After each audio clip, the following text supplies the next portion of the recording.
All right, up front will be Justin Swafford, Kevin McCann, then Brian McCann and Adam Rickey on the second row. Jason Ricker, Dean Webb on the third row, Patrick Gitter and Eric Steele on the fourth row. Otto Cruz and Eric McCarthy rounding out the top 10. Then Kenny Hyde Jr. and Chris Lockwood 11th and 12th.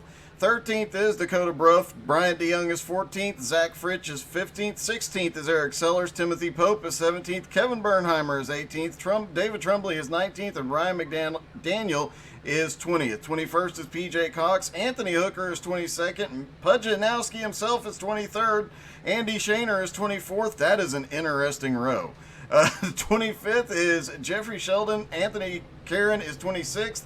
Bob Berlew 27th. Jim Dowman 28th. And 29th is Bradley Hunt, I believe. Pujanowski is short a driver tonight, so they'll only score the top 14. Yeah, as you ran through 19th to about 24th there, I was just thinking about how the bad kids always sat in the back of class. You know what? And the other interesting thing about that is the leaders of both groups are on the same row. This will be an interesting restart. Or not restart, an actual start. It will definitely be an interesting green flag. You've got, looks like Andy on the outside, Pudge on the inside. So things could get very, very sketchy there once they go green flag racing. And yeah. Well, I know they talk a lot of smack, but I think they respect each other enough that they'll get through this start and wreck each other later. Hey, by the way, Stryker just said he'll PM you later and get your address. You're getting a lollipop, and I want that to be done live. I will do it live, just for Stryker. That is awesome. Stryker, you demand. Then I'll mail it to you, Doug. You can have sloppy seconds. No, thanks. I'm too old. I think I have a Dave's Ultimate Insanity that's not actually been opened yet, so... coming out of turn 4, I believe the pace car will drop off. Justin Swafford will be starting on the inside, and then you've got the McCanns, second and third. Pace car is in, and here we go. Green flag is in the air, and there was a checkup in the middle of the inside line. Looks like everybody got squared away, but there were some cars that just didn't get going right away. Yeah, they're still pretty well bunched up, but it looks like they're trying to kind of sort each other out and get to single file as soon as they can. The zipper method. Yeah,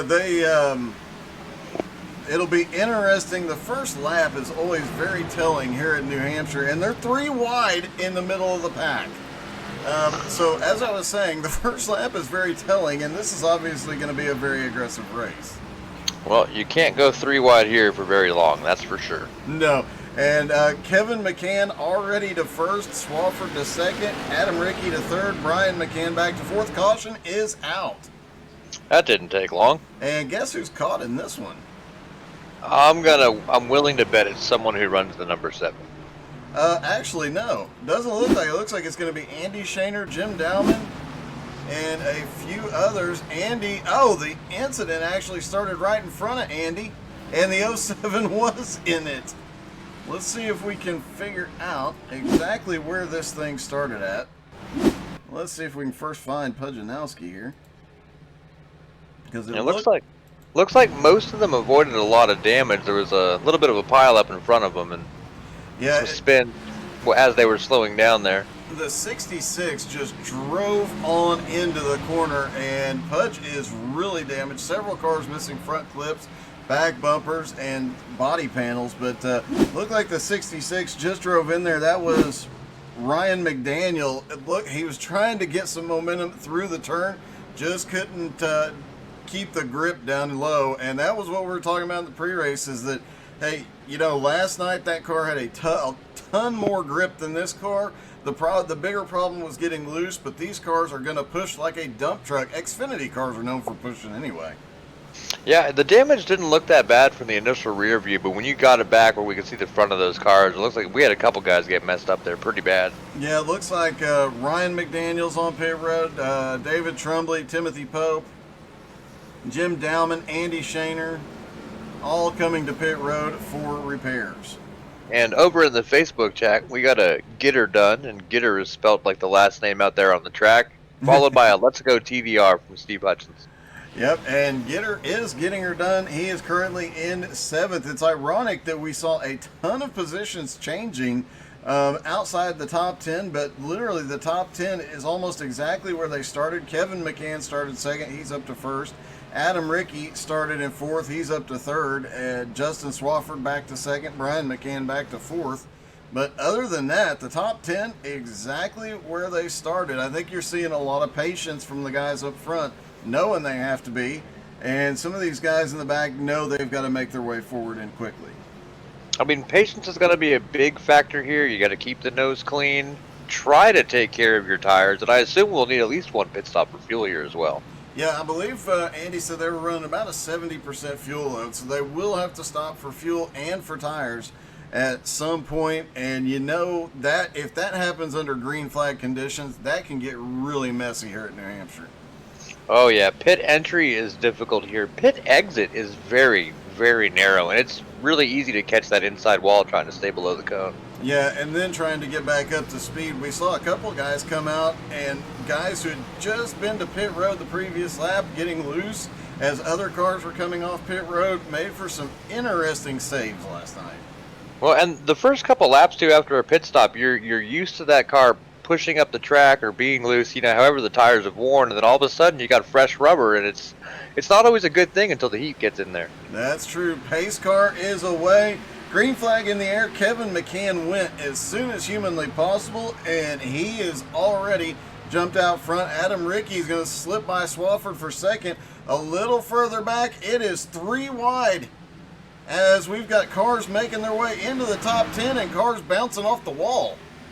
Oh, the 87, several cars piled They're up wrecking on the in the back. Several cars. Chris Lockwood involved. Dakota Bruff, I do believe, got caught in this as well. There's the 87, the 69. Dakota Bruff got caught in the tail end and sent to the infield. This is certainly not the IROC race we watched last night. No, it definitely is not. It looks like Anthony Hooker is one of the cars involved. Let's see what happened to him. All the big part of it happened in front, and 2 of those cars just get completely sideways, leaving everybody else nowhere to go. Yeah, a lot of cars involved in that incident. Luckily, we do have that one quick repair here, so I'm hoping most of these guys can get back on the track and not lose a ton of position. And they get tires and they get fuel when they come in. So that may play out later on as a pit strategy. It definitely could with the number of cautions we've seen already. I mean, we're on our 2nd caution here, but even not counting cautions, just chaos that we've seen as these guys come to terms with these cars. There's going to be more cautions. And I think we're going to see situations where guys that pitted just now, like Nowski himself, these guys might be able to go the distance if enough cautions come out. Well, I'm willing to bet the average lap time in the IROC race last night was probably about 37 seconds with the yellow included. I think the average lap time here is going to be about a minute. I think you're right. I mean, this is an interesting fact because last night you guys were running low 30-second times. Easy. Best lap time so far is Kevin McCann, and he's got a 32.09. So these cars definitely slower, and that comes down, these cars have more power, just a little bit more power, but they're heavier, and they don't turn nearly as well. Yeah, on a flat track, being able to get that nose pointed is very important to apexing the corner and having a good exit. And sometimes a car that's a little looser is better at these flat tracks just because you're able to rotate the car using the throttle as opposed to trying to use the brake.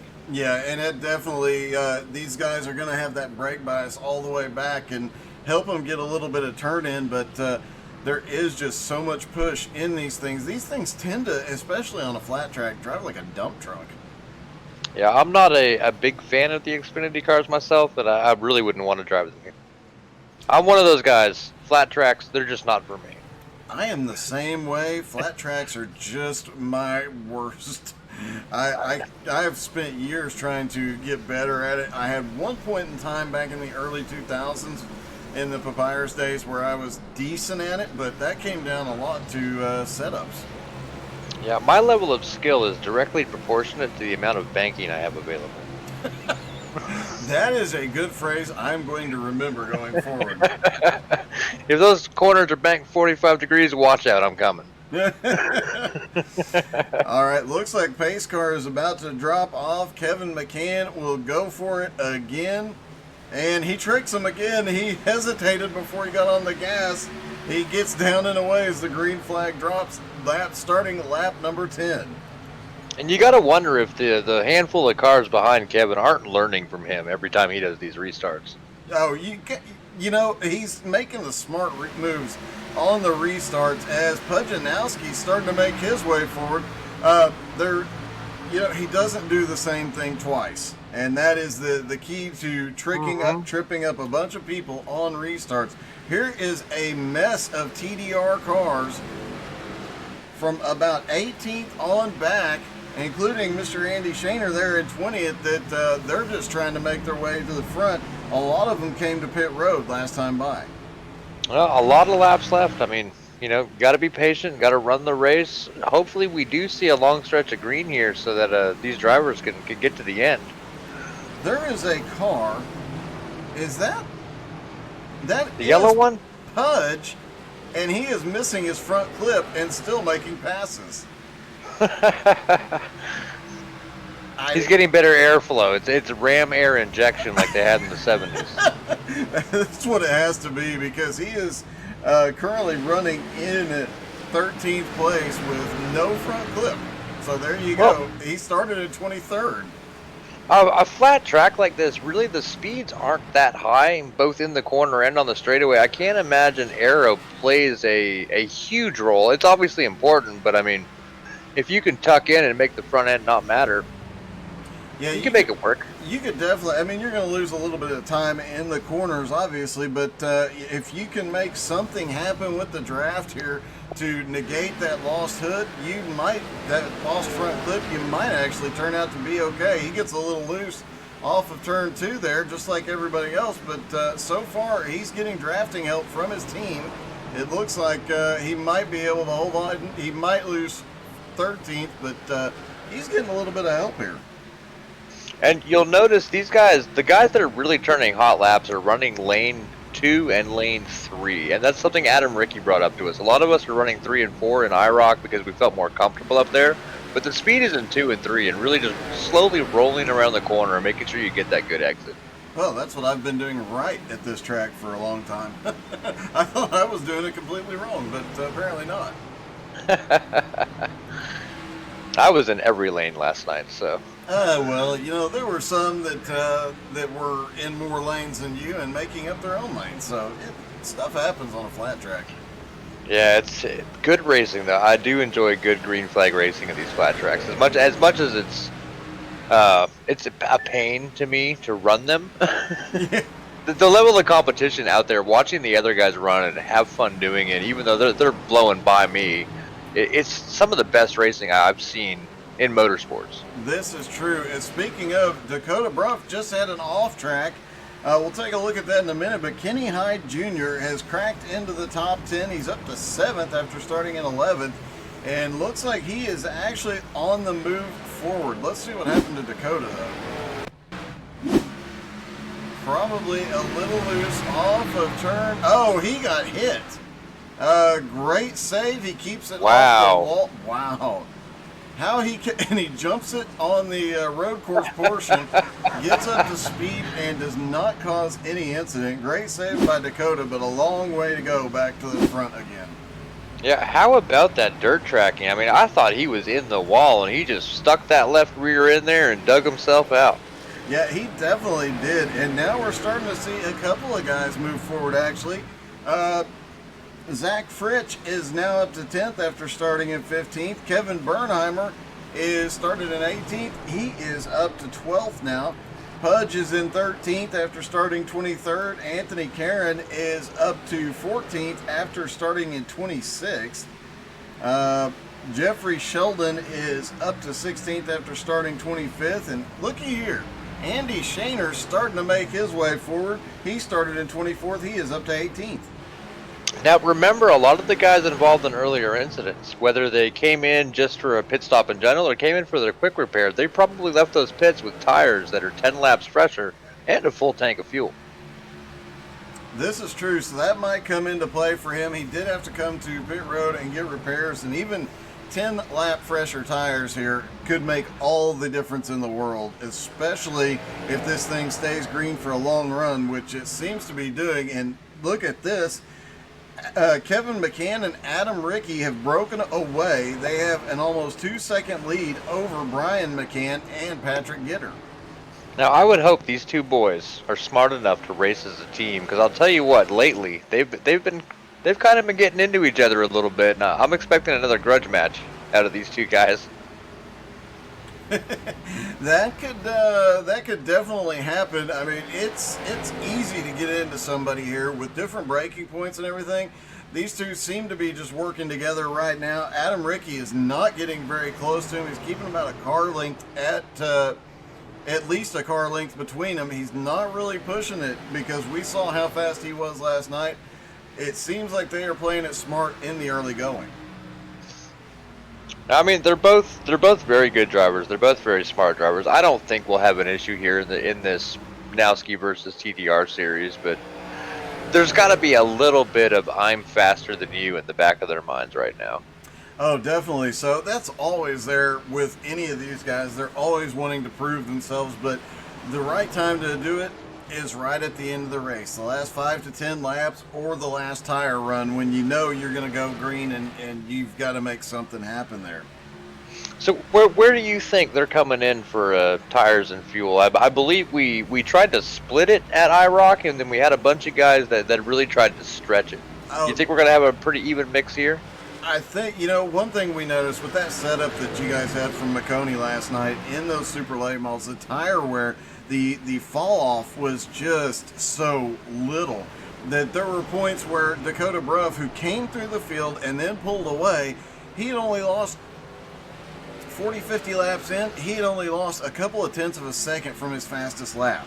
Right now, Kevin McCann's fastest lap was a 30.84. He's running 31.91 last time by. So these tires are already starting to fall off substantially more.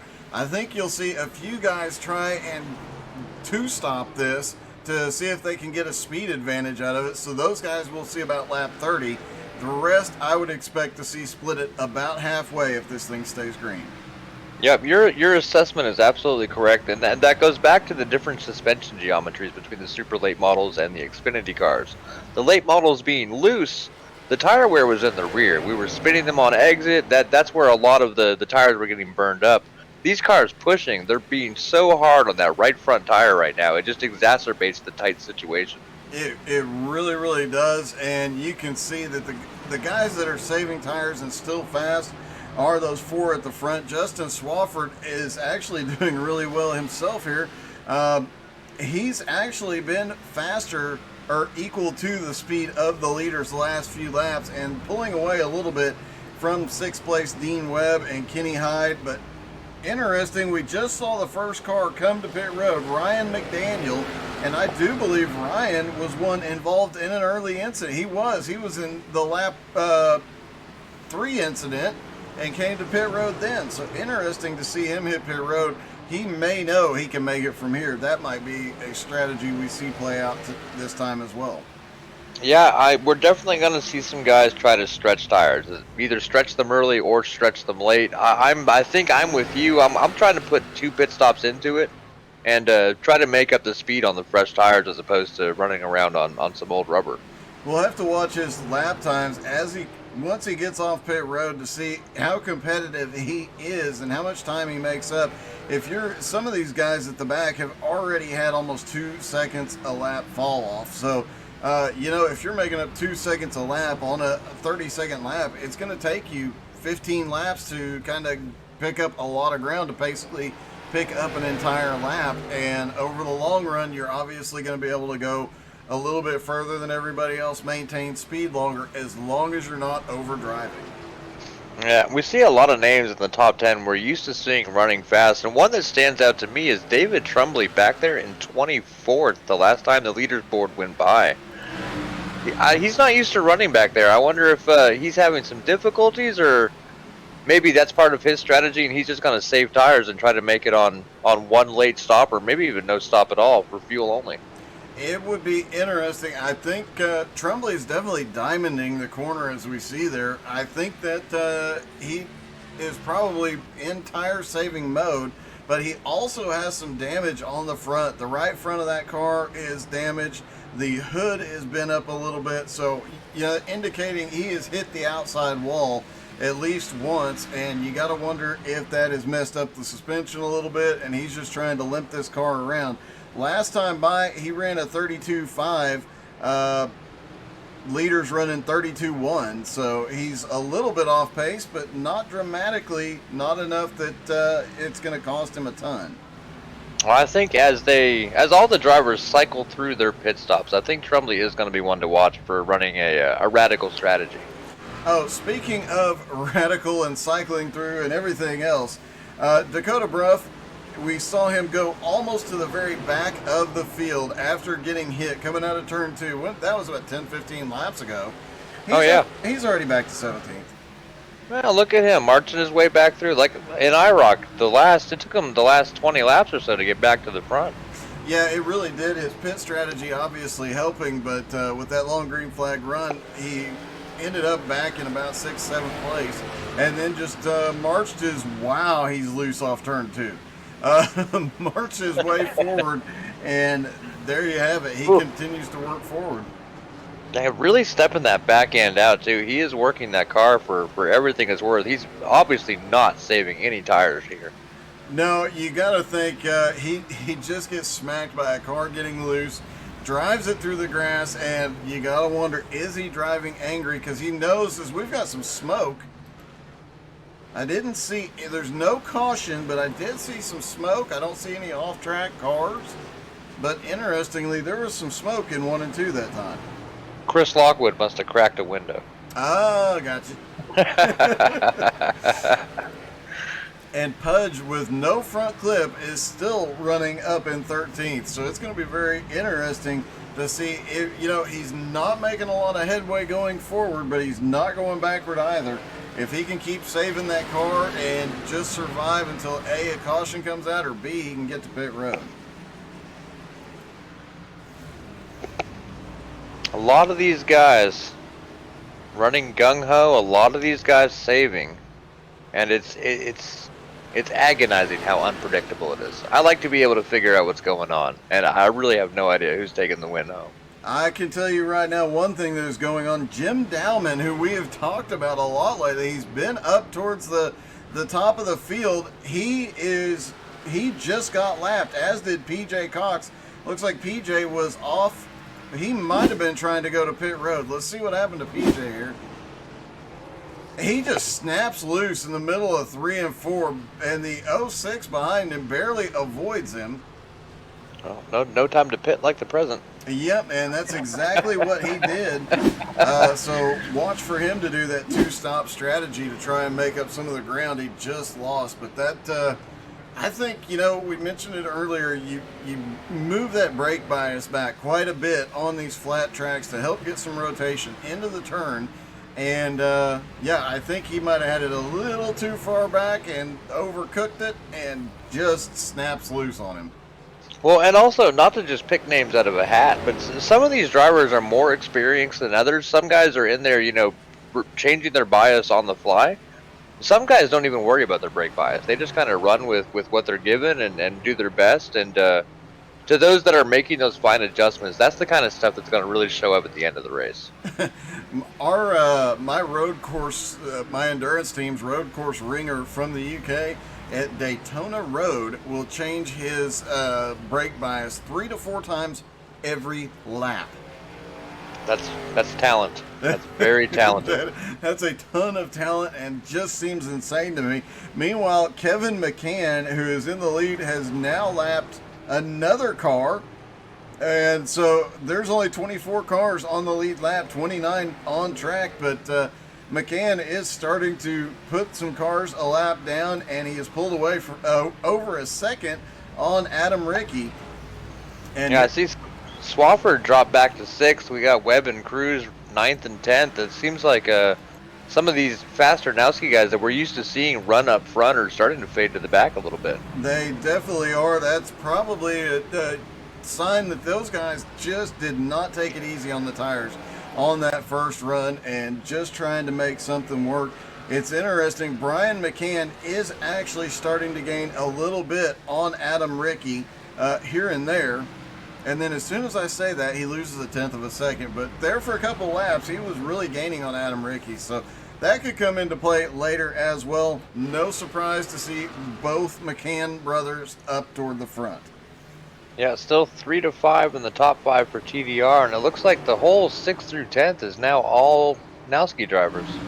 Taking a look, let's see, Swafford, then Fritch, Kenny Hyde Jr., Otto Cruz, and Dean Webb. And then you've got Eric McCarthy is the next the next TDR car. So right now, at least the top 10 is Nowski heavy, but the top 5 is definitely TDR dominated. And a TDR driver, oh my goodness, Kevin McCann probably held his breath for a moment there.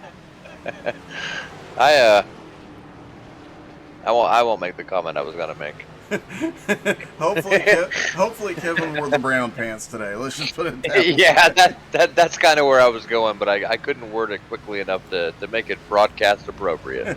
Bradley Hunt, that was who he went past the last time by. Looks like Bradley's tire's really going away. He cannot get through 1 and 2 very well at all. And it's about to get really dicey behind him, as I believe that's Adam Rickey coming by as well. So another car going a lap down. Kevin Bernheimer is the next car to hit pit road under green flag conditions at lap 40. Stephen Hutchinson over in the Facebook chat, he thinks he's a miracle worker because he's offered to help me get better at flat tracks. I don't think it's going to happen, buddy. I just can't. I just can't. But Stephen, I might hit you up later, but I don't think I could get much better, but I'm always willing to try. Yeah, help Doug. I'm a lost cause at these things. I had over an hour of coaching from Adam Rickey, and I finished 21st. You know, it's interesting. I was talking to somebody about this not too long ago. Of course, iRacing sim is based on whatever is the current setups and everything in NASCAR are. Mm-hmm. Back in the Papyrus days, it was the same way. It's the same basic software, just upgraded by a lot of years. And the trick back then, which you cannot do now, is on the banked ovals, you really have a lot of left side bias. So that car is really leaning left and wants to always turn left. But back in those days, you actually biased it to the right, so that you were leaning down on the right side, and it gave you more traction, more speed through the corners on the flat tracks. And it's interesting, you can't do that anymore. So the rules in NASCAR has to have changed just a little bit to not allow that. Well, it's also the shape and the geometry of the suspension too. Like the car itself has evolved so much from when you and I grew up in sim racing to the things we bring out now. And they're based on the real-life cars, which have also evolved dramatically since that time. This is true. I think the closest thing we really have to those are the current version of the ARCA cars, which I hope they never get rid of because I absolutely love that car. Yeah, I think super late models are probably my favorite, and ARCA's definitely up there. I like a good old-fashioned stock car that's hard to drive. Oh, definitely so. It is worth noting that Chris Lockwood, who we have not talked about much tonight at all, has been to pit road for his green flag stop and coming off, and now we are about to hit the halfway point of the race as we start lap 45. Kevin McCann still in the lead and still lapping cars, and Adam Rickey has lost even more ground, but Brian McCann is definitely gaining. He has closed the gap from 2.5 seconds to 1 1/4 between him and second place Adam Rickey, and at some point in the near future, expect to see a lot of cars hit pit road. Bradley Hunt has come to pit road. Yeah, that halfway mark, especially at these tracks that are tough on tires, and tires are very important, it's almost a magic number to drivers. If you're going to split the race, you want to hit halfway and you want to make it last. Most everybody's going to come right about now, sometime in the next 10 laps or so. And then you're going to have a few guys who pitted early. They're going to try to stretch their equipment out. And then you got a whole bunch of guys that are going to go all the way to the back and try to pit late. Oh, definitely. Andy Shaner is the most recent car to get lapped, and that now leaves 19 cars on the lead lap. So Kevin McCann is obviously on a mission, and that mission has taken him to pit road. Brian McCann is coming with him. Adam Rickey stays out. And expect to see the rest of the field. Patrick Gitter hits pit road. I think of the 24 entries we had in the TDR IROC event last night, I believe 16 finished on the lead lap, if I remember correctly. And there were some wave rounds involved in that with the green-white checker fiasco at the end. Yeah. And it looks like the vast majority of the field has now come to pit road. You've got a few drivers that stayed out, obviously. Timothy Pope and Eric McCarthy stay out. Both of them had pitted on lap 7. In fact, most of the cars you see that have not been to pit road were on pit road earlier. But Adam Rickey currently in the lead, and second place Zach Fritsch just came to pit road. So second's going to go to Kenny Hyde Jr., who has not been to pit road yet either. And yeah, the pit strategy is starting to play out here. Now the question is, with knowing the McCann brothers are coming out on fresh tires, and you see a fresh tire car go flying by Adam Rickey there, how much longer do you stay out? I would have pit 3 or 4 times already just for repairs. So I don't think I'm in a position to weigh in. Honestly, if you are Adam Rickey, he's running 33.04s right now. And you know that once the McCanns come off, they're going to be running 2 seconds a lap faster, at least while those tires are fresh. Kevin McCann comes out in 9th, and he's, we'll see what his next lap time is.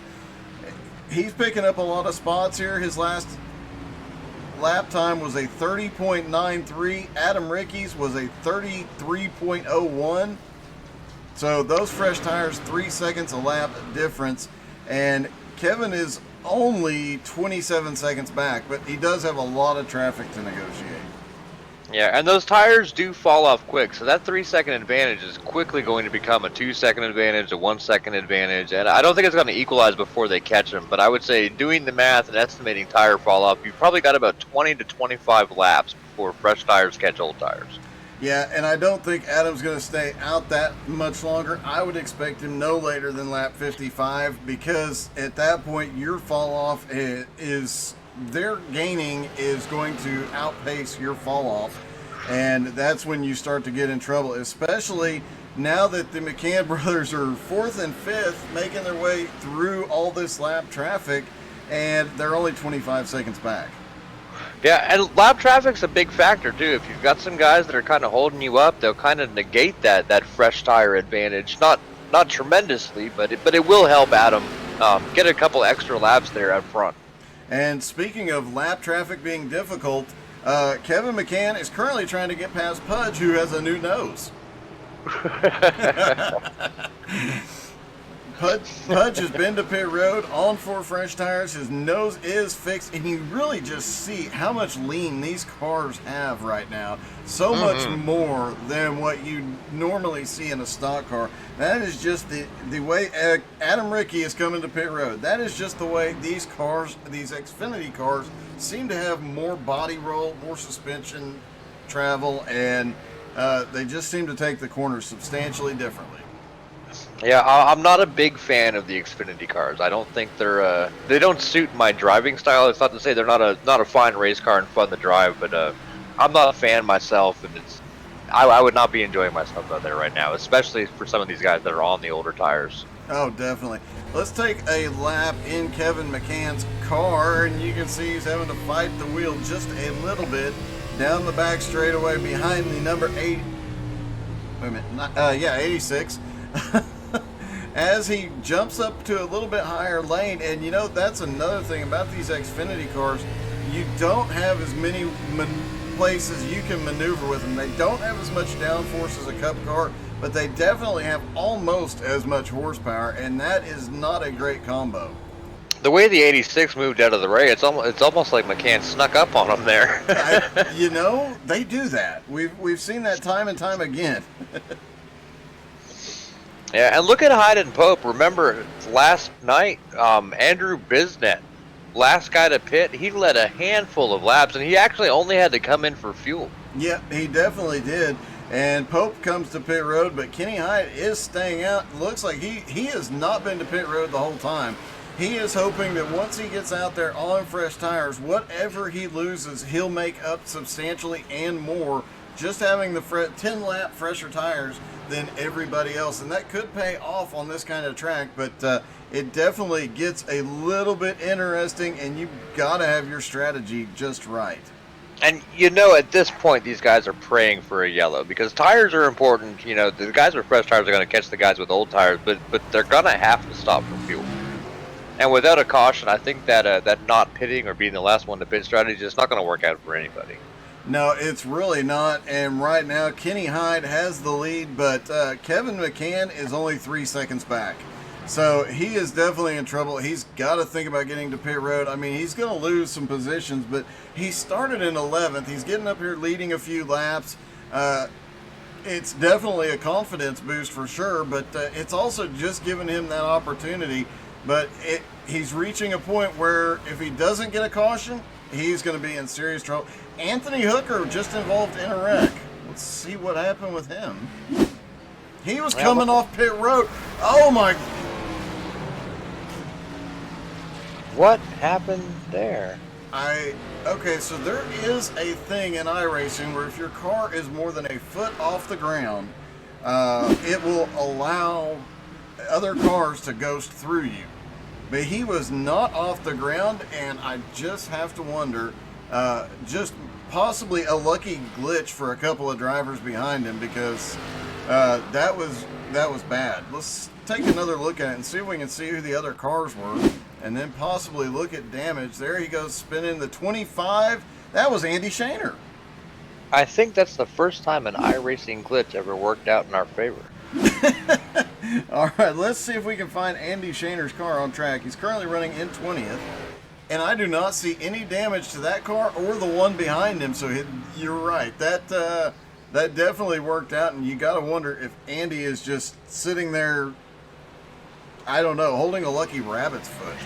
I can hear him on the in-car radio now, just going, "Oh my God, what happened there?" Well, I can tell you right now, Kevin McCann just took the lead, and Kenny Hyde Jr. is not coming to pit road yet. Well, maybe he's just trying to be out there and get some points, but again, they're going to have to come for fuel. I don't see the point in staying out. It would definitely be, you know, if he had been to pit road early in the race, I could see him trying something like this for the track position, and he almost got very lucky with that Anthony Hooker deal, but honestly, he's at a point now where he kind of has to come to pit road, and he's got to do it pretty quickly. Here he comes. Kenny Hyde Jr. coming to pit road, and everything, he will complete the green flag pit stop cycle, and everything's about to cycle back through, and lo and behold, the top two, Kevin McCann, Brian McCann. How many times have you said that in your life? Quite a few this year, I can say that for sure. It looks like Patrick Gitter is now up to third. Adam Rickey still holding fourth. Jason Ricker is fifth. And a new name in the top 10 and top 5, Eric Sellers, who has... Okay, his strategy is different. He started, he last pitted on lap 7. Yeah, Eric Sellers, he's a guy that runs a lot with TDR. He does bring a lot of speed on occasion, but in these TDR versus Pudge races, I don't think he's really run up front a lot, so it's good to see him running up there. Yeah, and hopefully the pit strategy works out for him here. I mean, he's got those 7+ extra laps here. You know, we just saw at lap, 59.60, where we had one driver come to pit road. Maybe this plays out in his favor here. Well, time will tell. We've still got a handful of laps here left to go, and I'm willing to bet. No, I shouldn't say it because that would be a jinx. Yeah, just don't. We learned last night. Just don't.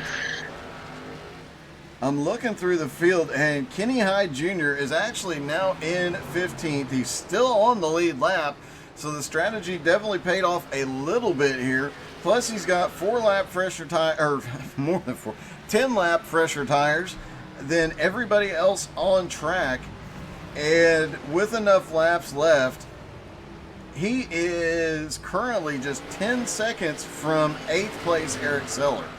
Actually, Yeah. just under 10 seconds, and he is gaining. Definitely not a race-winning strategy, but in this team versus team environment, I mean, he will do well in the points for coming in when he did and running the race how he's run it so far.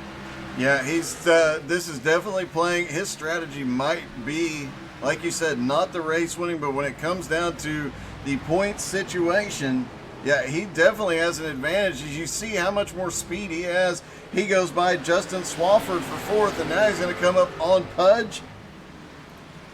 And then he'll have to close in a lap car to the inside of Pudge, but then he's going to start making his way forward to Lockwood.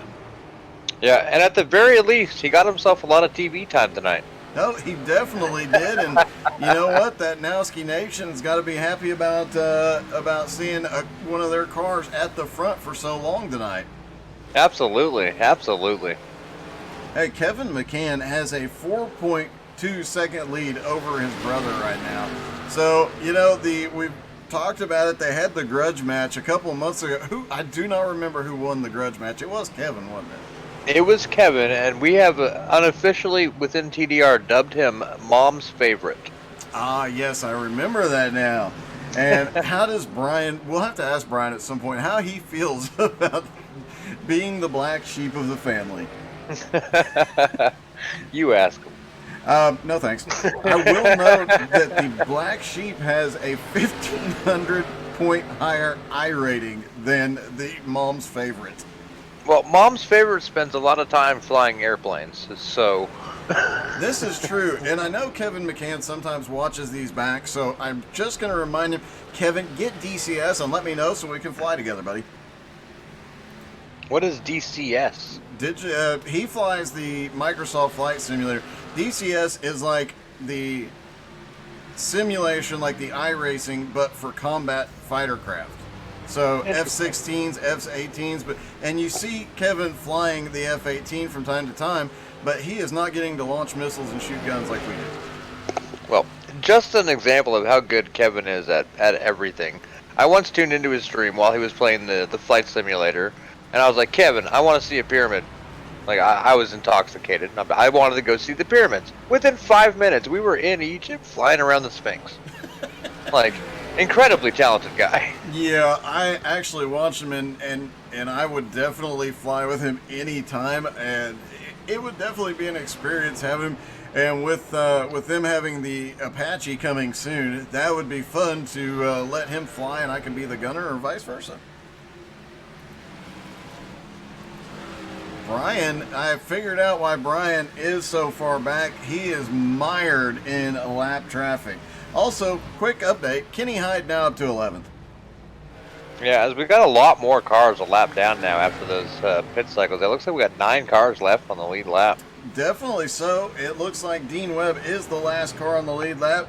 And actually, just due to the way that the things are going, Kenny Hyde, the speeds he's picking up right now, the pace that he is laying down, I do believe he will be able to get to Eric Steele, who's in 8th, 6 seconds ahead, and that if he gets there with enough time left, Otto Cruz or Zach Fritsch in 7th, Otto Cruz in 6th, they're just 1.7 seconds ahead of Eric Steele. So Kenny Hyde Jr., we're going to have to watch that closely. Like you said, he's not going to win, but could he get all the way up to 6th, possibly pull off a top 5 with this strategy?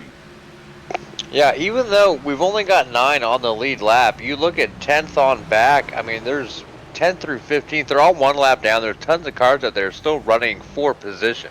Oh, They yeah. may not have an opportunity to go win this race and run the leaders, but we're 1 lap down, back to 20th. There's at least 15 cars out there that are only 1 lap down. Yeah, and they're just these guys that pitted later, they're just gonna continue their march forward. But with 19 laps left to go, guys like Kenny Hyde Jr., they've really got to lay it down. But look at this.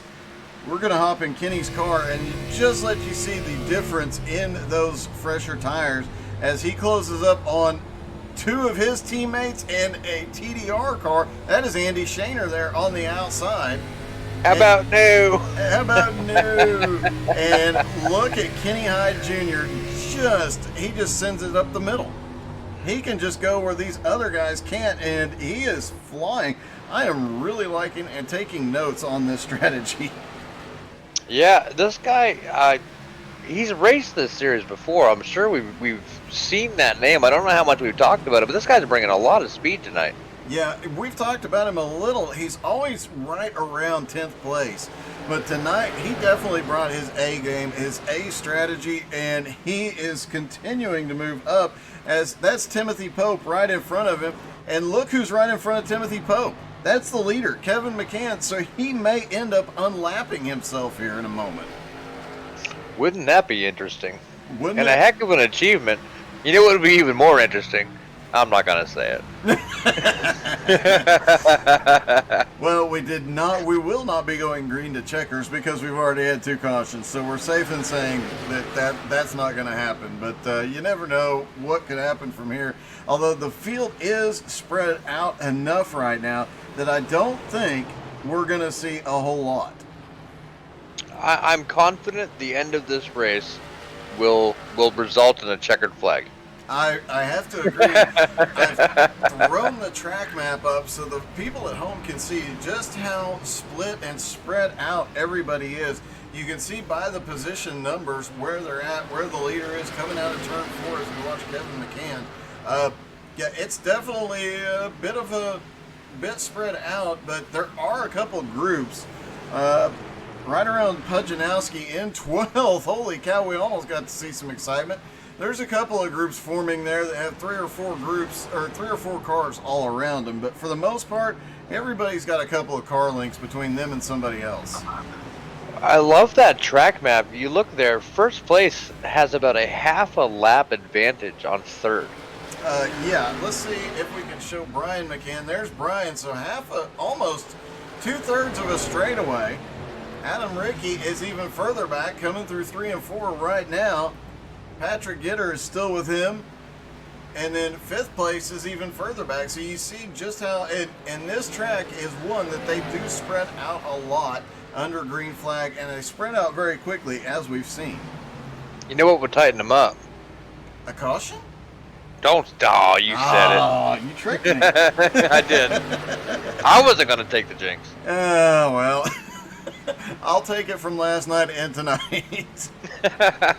So if we have a caution, folks, it's all on me. Meanwhile, Kenny Hyde Jr. has done something you do not see very often. He just drove past Kevin McCann. Look at that. That's got to be quite the feeling. You know, even though he's just unlapping himself, if I were out there and I had 100 lap fresher tires and I drove past Kevin McCann, I'd be pretty darn happy. I'd be right there with you. And Zach Fritsch in 8th place is Kenny Hyde is really on the move. Looking at his lap times, I mean, he is faster than Zach Fritsch. He's faster than Otto Cruz. He's as fast as Eric Steele right now, and he is making that strategy really pay off here. I am really surprised. I know we talked about it a couple of times. It's just surprising that this strategy has worked so well. Well, and I think a little bit of this alludes to the point you made earlier, is how some drivers are really good at the bank tracks like myself, and some drivers are better at these flat tracks, and maybe there's a little bit of inherent skill that's showing up here that we didn't recognize earlier on in the race. Yeah, it'll be interesting to see how he does as we get to more flat tracks throughout the season. Oh, how many more flat tracks do we have? Don't have the schedule in front of me, so I couldn't tell you, but I believe there's at least one more. Oh, I'm trying to think of the schedule. I'm not drawing a blank. I think Either way, 10 to go here. Isn't Phoenix on the schedule? I believe it is. Yep, there you go, flat track. It is 10 laps to go for Kevin McCann, who has a 5.6 second lead over Brian. Adam Rickey in 3rd is another almost 10 seconds back. Patrick Gitter in 4th is 1.5 seconds back from Adam Rickey, and he seems to be gaining just a little bit at a time. Jason Rickert currently running in 5th, 3 seconds back from Patrick. Then it's Eric Steele, Otto Cruz. Those two are just a couple seconds behind. And Kenny Hyde Jr. is starting to close in and make his way through these cars as well, as he gets right to the back bumper of Otto Cruz, and now looking underneath Otto. couldn't get there yet with the lap car in the way, but looks like he's going to take him in 1 and 2. I mean, the guy's obviously showing some speed, and with those 10-lap fresher tires, he's really on the march. Yeah, and it got very sketchy there through 1 and 2. Otto gets a little bit loose, or I'm not sure if he got loose there or just moved out of the way, because Kenny was definitely coming. And now Kenny Hyde we've only seen him up top to pass tonight. Obviously not his preferred line, but he makes it work regardless. He's now up to 7th, but 3 seconds back from Eric Steele with 7 laps to go. It's going to be hard to close that gap. Yeah, very good performance. Not going to get the W, but I think that's some of the best driving we've seen out here tonight. Besides the McCanns. Yeah, I mean, the way he has come through traffic has been truly impressive. Speaking of the McCanns, I think Kenny Hyde has actually opened the path for Kevin McCann, because Kevin McCann, once Kenny got past him, he just kind of stayed with him. He's lost a little bit of ground on him, but man, he is shot through every hole that Kenny Hyde has opened up. Well, with 6 laps to go here, Kevin can breathe easy. Brian, the top 3 can breathe real easy. They just got to coast around and finish it, and hope that yellow doesn't come out towards the end.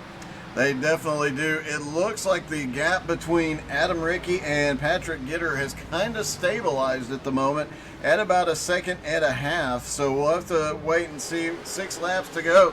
I don't know if Patrick can close that gap. He's going to need a little bit of luck on his side, but yeah, the top 3 definitely feeling pretty secure there as Kevin McCann continues to lap. Oh my goodness, him and Otto Cruz almost get together. Jeez. Kevin McCann, oh my goodness, Otto is definitely loose off turn 2, as you saw just there. And, Kevin's had a couple of near misses tonight, and wow, done a great job. A true competitor's spirit. He really doesn't have to fight the lap traffic that way, but he wants to be as fast as possible. And it does take a little bit of a cojones to try to make your way through lap traffic as quick as he has. It definitely does. Steve Hutchison saying Richmond is the only flat track left, and that really doesn't count. It's a short track. So there you have it. I don't think short tracks really count as flat tracks because they're short. Just my opinion. Except for Martinsville. You know what they say about opinions? Yeah, mine are always right. I was going to say... I know what you're going to say. 3 laps to go for Kevin McCann. I would have to look back at my notes, but I know this is not the first one this season he's pulled the win off. And I know between him and Brian, they probably have the most combined wins for TDR. Oh, I'm certain.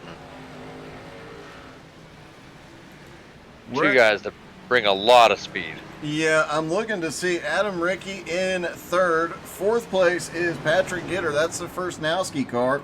Jason Ricker in 5th place. Eric Steele back in 6th. Kenny Hyde up to 7th now. So we've only got a few. Tim Pope in 8th. Otto Cruz is 9th, and Zach Fritsch is 10th. So it looks like TDR at the moment has the top 5 as Kevin McCann comes to pit road. And the top 10 is more TDR than Nowski. Final lap for Kevin McCann, and a 6.5 second lead over his brother. Adam Rickey is in 3rd as he crosses the start-finish line. And again, worth mentioning, Kenny Hyde has just closed up to 0.5 second on Eric Steele, and he's closing quickly, but it doesn't look like he's going to have enough time. We'll wait and see when he comes back around. But Kevin McCann does take the checkered flag here at New Hampshire.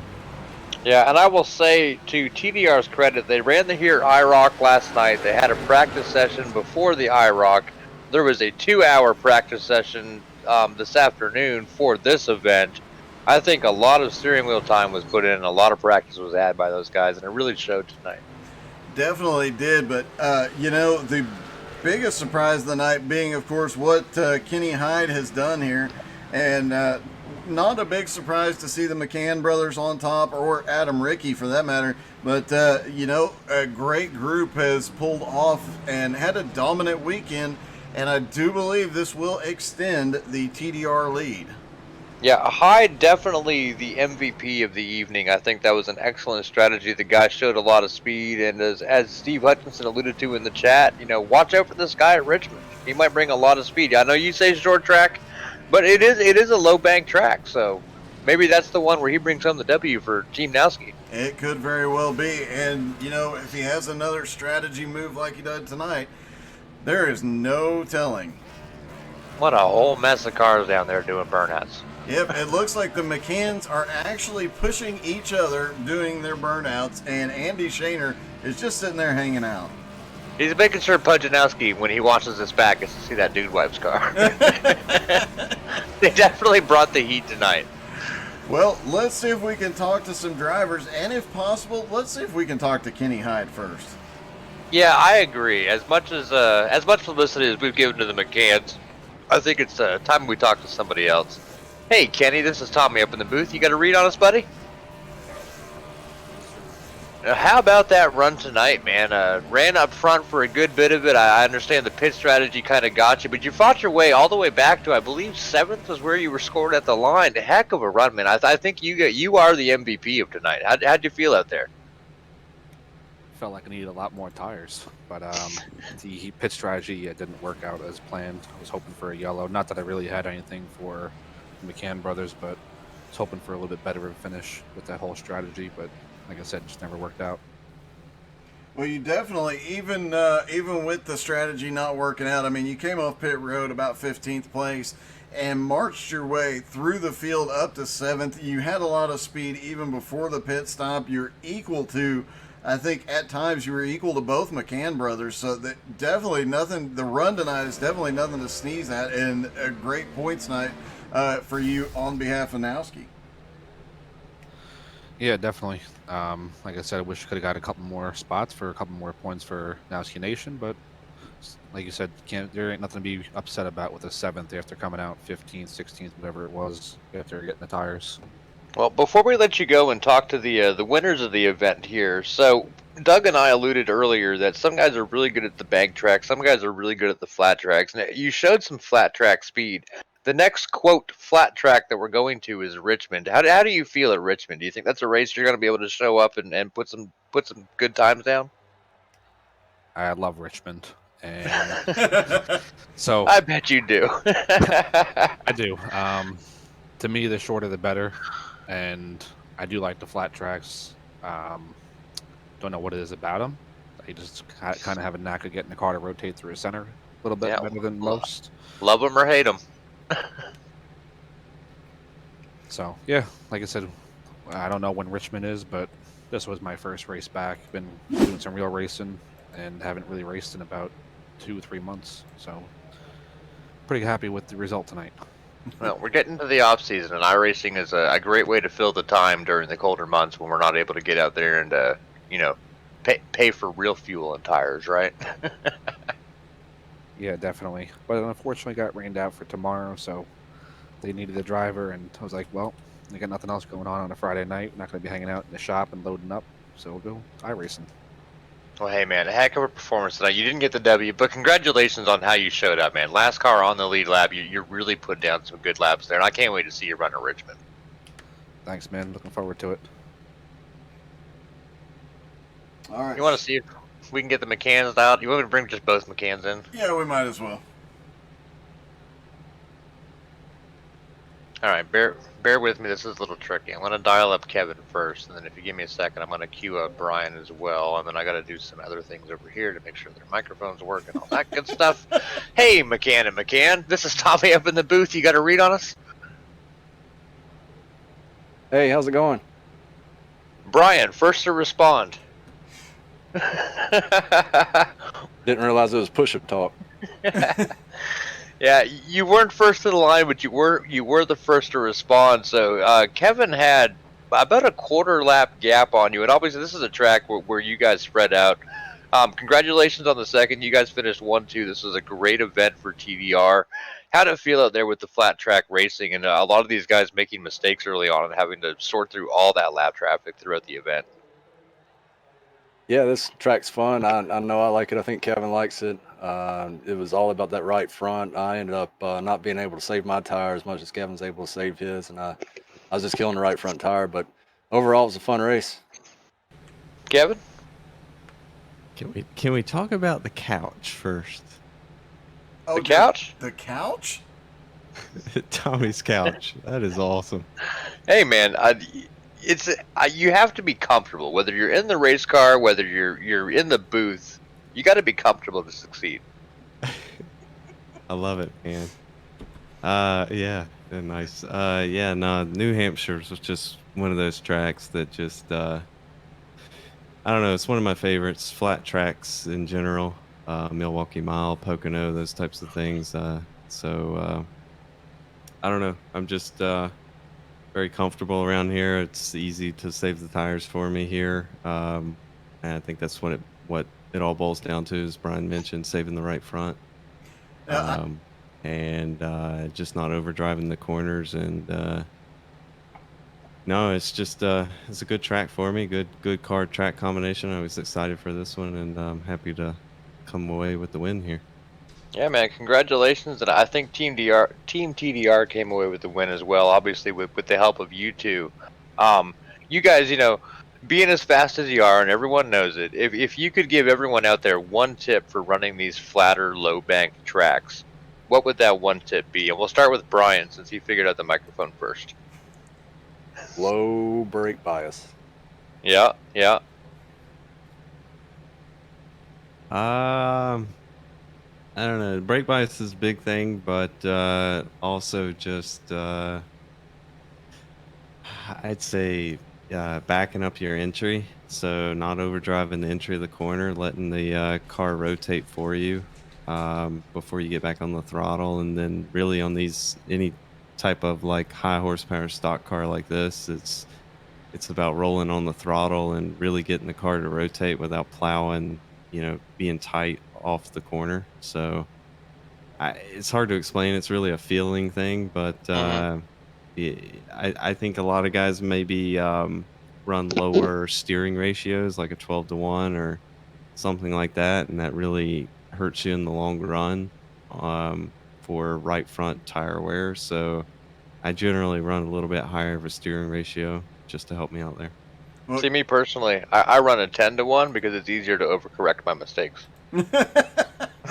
Kevin, I have to ask probably the most important question of the night, and I know it's come up in some of your streams lately, but when are you going to get DCS? I know you sent it to me, man. I've been wanting to check it out. I watched a few videos, and it was a little overwhelming with the amount of stuff you got to do in that game. But I'm definitely interested. Well, they have the Apache coming out very soon, so just saying, I could use either a pilot or a gunner. Just saying. I'm really good at focusing on one thing. So, whether it's going fast or shooting somebody down. So as long as I don't have to multitask, I'll be good at it. Well, congratulations, guys. Another McCann dominant night. Yeah, 1-2 McCann. Thank you. Yes, sir. Y'all have a good evening. Alright, let me get them cycled back to their appropriate places here. You like how they worked in that Nowski thing there at the end?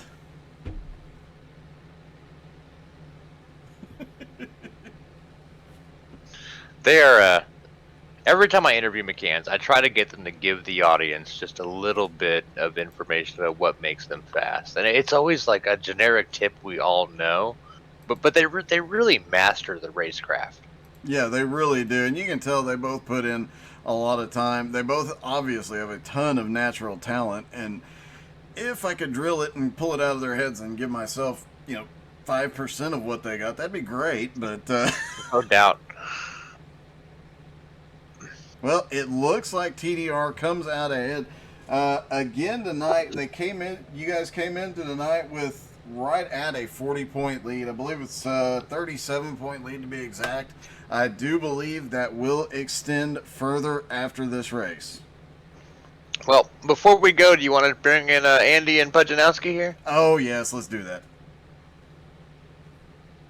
All right, let me get Matthew dialed up first, and I'll get Andy's radio queued up here in a second. Oh, so many buttons. Hey, Andy, Matthew, this is Tommy up in the booth. You got a read on us? Yes, sir. How you feeling? You there, Matthew? Feeling fine. Feeling fine. You feeling good? Yeah. Okay. All right. You So- all right? We obviously haven't done the math. We had TDR finishing 1, 2, 3. The rest of the top 10 was pretty Nowski dominant, and it's all the points that matter. Who do you guys think took it home tonight? Well, I mean, I'm pretty sure TDR got us. I don't know by how much, but it was I mean, close I to- don't know what Tommy's looking at, but we had 5 of the top 6. Oh, that is true. You do have 5 of the top 6. So, yeah, it looks like a pretty TDR hit. Yeah. But, you know, we do have to ask this question. Pudge, there was from the second caution until your pit stop, you had no front clip, and you were still holding 13th. How are you doing that? I mean, boys, I have no idea. I know, you guys know how it is when you're in the car. All I seen was a little wrinkle, and I didn't have no clue my clip was gone. I had no idea any of that was gone. I was just trying to wheel it and make some things happen, man, because we needed it bad. But I had a couple of my guys saying the same thing. They were like, "You look like an open wheel modified out there." really did.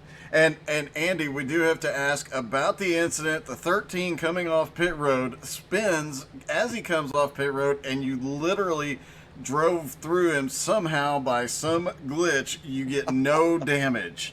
Well, yeah, I don't know what that was, and he doesn't know what it was. I don't know if Netcode turned him. I mean, he turned straight left, and then next thing you know, he's flying through the air in my windshield. I have no idea. Like, We're pretty sure with that tight pit exit, he touched the wall and it spun him. But then you and the car behind you just traveled through his car, and I believe Otto was behind me, and I know Otto got no damage either. No, I believe it's the one iRacing glitch in history that was in favor of the drivers. Yeah, it was weird because I mean I saw him there, and I just figured he was going to stay against the wall, but then how he got in the air, I don't even know. that it was definitely a weird glitch, and we did have to make the comment. You were probably just freaking out on the radio. Well, I didn't say anything on the radio. I was looking in the back seat for the dude wipes. The dude wipes. How about no? Yes. So I don't want to put Pudge down too bad. Like, I don't want to hurt his feelings too much, but I did do the math. Oh no, you did. Yes, the math is done. I will stick up for my guys a little bit. A lot of us didn't really have the good mindset tonight going into this race, and I mean, I kind of wish we could have a do-over, but it's all good, and I'm ready for that next one. Street Stocks at Charlotte. Let's get it.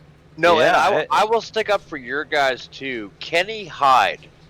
When we go to Richmond on that flat track, you guys follow him, you listen to him, and you learn from him. That guy put a ton of speed down tonight. Yes, he did. I'm proud of that guy, and he ain't been doing no iRacing for a while because he races in real life, and he came out tonight and did his thing, man.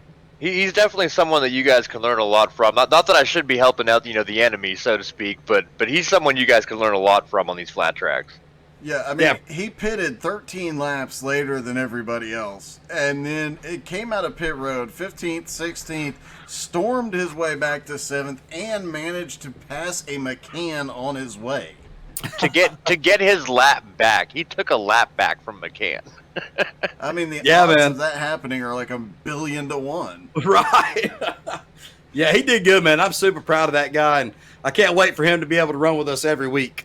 Yeah. He said he'll be running more. So the math is out. Math is out. Is anybody curious? I mean, I got a big smile on my Of course face. I So am. I'm pretty Of sure course I know I am. how it went, but the viewers want to know. Oh wait, hold on. I just re-added. I was about to make an announcement that would have been incorrect. Right Let me That'd been double. nice.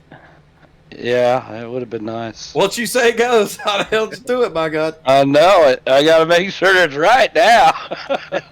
He's factoring in the bonus points that he's Okay, yeah. secretly giving TDR. Yeah, there you go. All right, so the announcement was going to be. Thank God I redid it. The Nowski Nation has the lead in the series. Really? They do not. He said was going to be. He is toying with you, Pudge. Oh, does that mean it's closer than what we think? Nowski won 461 to 436.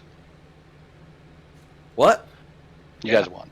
Yes, baby. What? I knew it was close. Okay. I knew it was close. Let's Good job. Yeah, it's really what it came down to is the middle of the field. Yep. Every point matters. We had two guys completely disconnect. Those are our last two. So they got two last places. And they'll get a stern talking to. Well, the last person who disconnected didn't come back. Well, I'm screaming, jumping, baby. I had no. Oh yeah, baby. I was making him sweat it just a little bit. Yeah. No, I knew the top 10 was TDR heavy, but looking through the rest of the field, Nowski was right there with it. And man. And I thought the racing, just in general. Now what the hell? We might be all screwed up, guys, because I maybe not know how to use a calculator either. So, the actual results, TDR came ahead. yeah. What was the score this morning? Is what we need to say. It was like TDR 1 million and Nowski 0, I believe. Yeah, it was 10,000 to 0. Yeah, 10,000 to 0. Yeah. Those were unofficial results. Yeah, these are unofficial at the moment because apparently Andy can't add or anything. So I've already told my team they sucked. Do you have a 7-year-old handy? So now, good Lord, I'm gonna have to send the picture to Matt. He'll never believe me. TDR won. Oh, Oh, man. oh. By how much though? It ain't much. It really is just a close race. So 479 to 461. Oh. So roughly an 479 to 461. So roughly an 18 point jump. So Yeah. you know what? At least we know that TDR started off really, really strong last season, but about race number 4, all of a sudden Nowski came alive and then just dominated the remaining races. So you never know what could happen from here, guys. No, not at all. And I'm worried as hell about next week because, like, we saw in the grudge match how you could pretty much just dominate the street stocks of Charlotte. And if we get into that situation, there's just going to be drivers that are impatient. There's going to be drivers that are like, I've had enough. And so do you really want to be those guys that are running side by side up front as teammates when the other team starts to say, all right, we've had enough? Or I don't know. I don't know how that's going to play out. I know there's probably going to be some hot tempers at the end of the race. But it's what street stocks at that track is going to create. You know what you need to do? I know it's going to be fun to watch. Yeah, it is. It really will be. You know what you need to do? Make sure you do, if you really want to get in Pudge's head, about whenever you think about 15, 20 laps to go, if there's a caution right there, have somebody that's 5 or 6 spots back from him, ask him to wiggle his car so you know where he's at so you can target him. Because that's why he went backwards during that grudge match on that final restart, is one of the drivers a little further back ended up saying, hey, Pudge, wiggle your car just a little bit so I can see where you're at. Okay, I have a target. Yeah, I remember that. Mr. Doug Burns. Now, look at that. As broadcasters, we're not supposed to be biased, but obviously, one of us is Team Pudge, one of us is Team TDR, and both of us has helped the enemy tonight. Wow, that is a little bit backward. Hey, by the way, Andy, I'm supposed to ask a question. Per Kenny Hyde Jr., are you smarter than a 5th grader? No, not tonight. Apparently not. No. Well, Kevin McCann chimed in right after that, and Andy realized it's Sunday already on the East Coast. But it's actually Saturday on the East Coast, so there you go. No, Kev. it's 12. Hey! It's 12:05, so it is Sunday. Oh no, it's Saturday. I don't even know what day it is. But Oh, I my thought God. honestly, I thought the racing was good. I mean, we didn't. I didn't. At least I didn't see a lot of the, and my guys weren't seeing a lot of the stuff we've seen before. Maybe just the way the track is and the different lines you can run here, but really kind of like the blocking, the kind of holding up. We had that strategy at some point. Just hey, try and hold this guy up so I can get there. You know, after pit stops, guys different strategies. There's guys with faster tires, and like Gitter at one point was chasing Ricky down. I'm like, all right, well he's gonna pass me. I'll try and hold him up. That lasted about a second.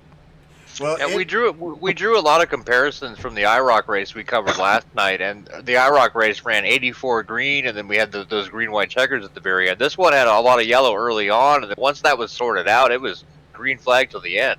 and Well, it's- the craziest part about the initial yellows too. The first one was Pudge guys taking each other out. The second one was TDR guys taking each other out. well, At least it's fair. it's worth noting too. You know, this season has gone much smoother than the last season did. Oh, yeah. By miles. And it's also worth noting that we expected chaos from about row 12, where Pudge and Andy were lined up side by side at the start. I noticed that when qualifying was over. I didn't know if I was going to say something to him or not, but he had enough trouble. I think he ended up in the first rig. Yeah, I did. I ain't gonna lie to you though. I'll be honest with you. After them green flag pit stops, I was taking your guys inside so they couldn't get down to pit road. I'm not gonna lie. I mean, that's team race. That's kind of team racing, right? Like you have that little bit of gamesmanship as long as it's clean enough to where it's not like. I mean, it's team racing. What do you do? The rules in this event, 15 cars versus 15, it's a little different than traditional stock car racing for sure. I mean, if a guy needed to get to pit road that bad and Pudge was down there, go through him. Yeah. And I will mention before I let you guys go, so we've recently released a shop over at tylerdracing.com. We do have some Pudge and Nowski merchandise up there. Nice. Yeah, I shared in their Discord today the season 1 champion shirt, and Patrick Gitter made a comment if we are already making the back-to-back champs. Yes, sir. There it is. But the proceeds from those sales do go to back charities and will help fund this event and all the other events we put on at TDR. So if you Pudge and Nowski guys out there watching this broadcast after the race and all that would be so obliged, go check out our shop. We do have some Pudge and Nowski merchandise out there for the last year champion shirts, and then we have some teamwork shirts with both of our logos on them as well. Yeah, I really like that one because that's between me and Pudge. That's what has made this league and kind of the way we work together. But as different leagues too, is there's really a lot of teamwork between the two leagues. Yeah, definitely. Absolutely. And it's definitely showed a lot. The last part of last season, the first part of this season, that teamwork is definitely starting to shine through. Yeah, absolutely. I mean, the races are getting so much better, and there's so much more fun. You know, the first last season at the beginning, it's like a freaking headache every night after the race. It was. Andy was always like, Pudge, meet me in the hauler, please. Sometimes you have to get rid of the Clint Boyers. Oh, are we saying there was a spin gate in the first season? Do we have to go back and review the tape? No, please, no. No more reviewing anything, please. Yeah. Just I'm over reviewing stuff. I think these guys have, between the two teams, have gotten enough respect that, like, if there's an incident, it's an incident, right? There's not. Yep. There's the gamesmanship that goes on and that kind of stuff. I've told my guys, I'm sure Pudge has at this point. If a guy's blocking, you can block once. Yeah. After that, you're game to be moved. Right. Yep. Team So- versus team. You got to have respect, but the rules are a little looser in this whole team versus team thing. I mean, Yeah. and that's part of what makes it fun. It's a little more aggressive. It's a little more challenging for everybody. and respect is a huge part of it. But at the same time, you're racing for your team, not just for yourself. Yeah. Exactly right. And we saw a little bit better teamwork tonight with TDR. Made a little bit of change with the way we run our team communications, and I think it really helped out. No, got you the W. Yeah, after I told my guys they sucked. Yeah. So now you need to go and apologize, Andy. I was just going to say on that note, let's let you guys go back. Andy can apologize for prematurely calling his team out for their poor behavior, and Pujanowski can go apologize for not winning. Right. But guys, we love covering these events. Always great talking to the both of you and watching these teams race. Congratulations, TDR, Pujanowski. We expect you to bring it next week. Yes, sir, brother. We definitely will, man. Y'all be ready. Yes, sir, guys. Thank you very much. All right, let me get these radios sorted out. It's just you and me, Doug. That was definitely an entertaining moment, especially when you consider we determined that that Andy can't do math. Well, yeah. So a couple races ago, I told you there would be cookies. Yes. So I figured out why I said that. And it was, to you, it must have been a very off comment. Like, why would he say that, right? I've been trying to figure this one out for 2 weeks now, and I've just been like, I'm waiting for cookies. Is somebody going to show up? Is the Keebler elf going to climb out of one of the trees in my backyard? So, me and Andy covered a charity race on a Wednesday like 3 or 4 weeks ago. And for some reason, I thought it was you and I that had covered that race. One of the sponsors was a cookie company.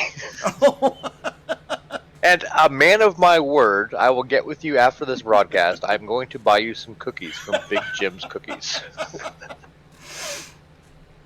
Well, thank you. I said you were going to get cookies. You got to get them.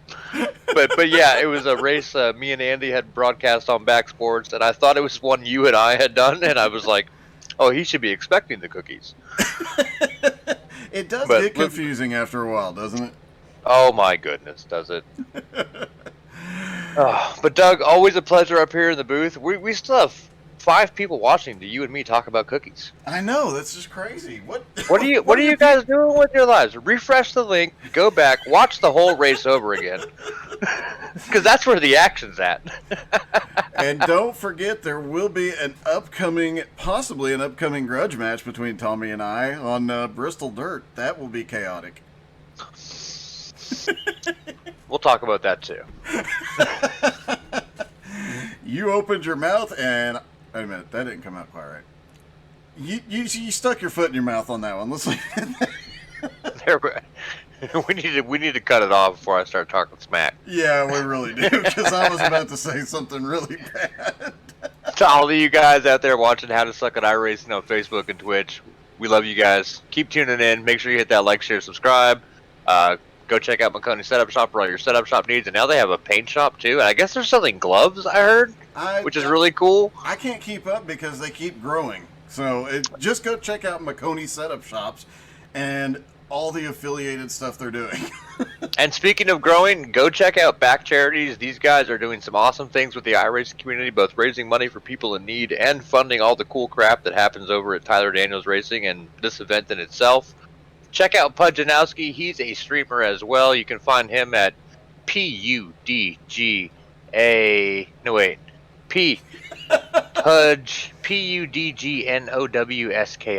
right? Yeah, that sounds right. It's hard to spell. It really is. We are not smarter than a 5th grader tonight, obviously. Spell it how you want. Google Pujanowski. Google will help you. Yes.